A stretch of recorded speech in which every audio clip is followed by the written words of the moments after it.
Ay, mga idol kong tunay, gagawa tayo ng cup syrup remedy. Yan o. Home remedy. Yan. Honey at saka onion. Na hiniwa-hiwa ko lang yan o. Ganyan lang, kalalaki. Lagay natin dito yung sibuyas. Naluluha na ako. Ayan o. Kasi maanghang pala yung sibuyas.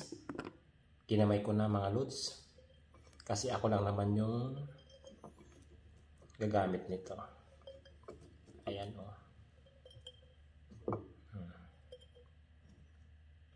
Punuin lang natin. Para hindi sayang yung ginawa nating sibuyas. Ayan. I-press natin yan. Ganyan. Ilalagay natin lahat.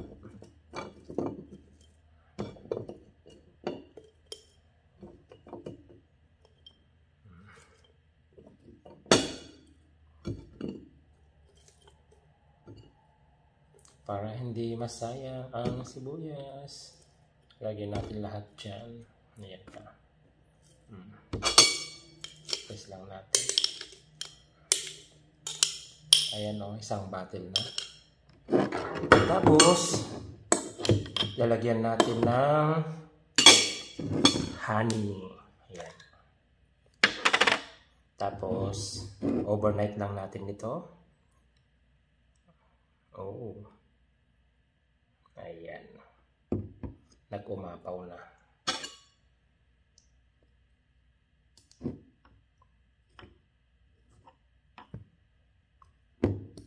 Mababad to ng overnight. Tapos kinabukasan, yung katas nito ay iyong kainin. Para mawala yung ubo. Yung mas lalo yung mga sore throat, yung makati talaga yung lalamunan, mabisa po ito. Ayan. Dapat makot natin lahat yan para ma-extract bukas. Ayan, ang bango, bango ng honey. Ayan. Ayan, nakikita nyo ba mga idols? I-overnight lang natin to. Tapos bukas, ayan, yung katas niya, yun yung ating kainin.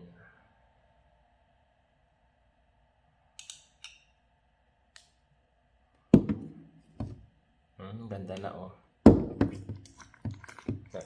Napupunta na siya sa ilalim. Ayan. Okay. Parang sarap na siyang kainin. Ang bango pa.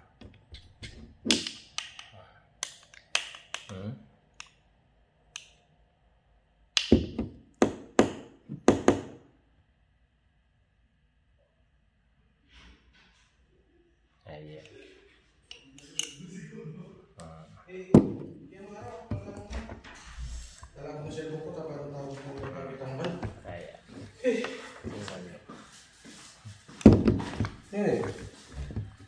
Honey at saka sibuyas. Gamot sa ano, lalamunan. Ayan.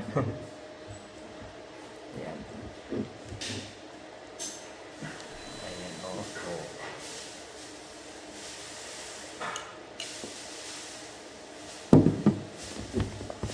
Ayan, okay na to.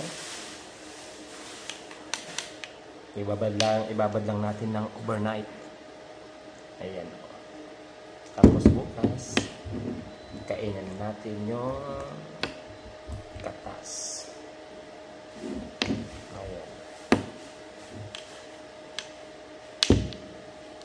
Ayan na. Takpan natin lahat. Babad natin overnight. Ayan o. Ganda. Ayan ang ating cup syrup remedy. Ayan po.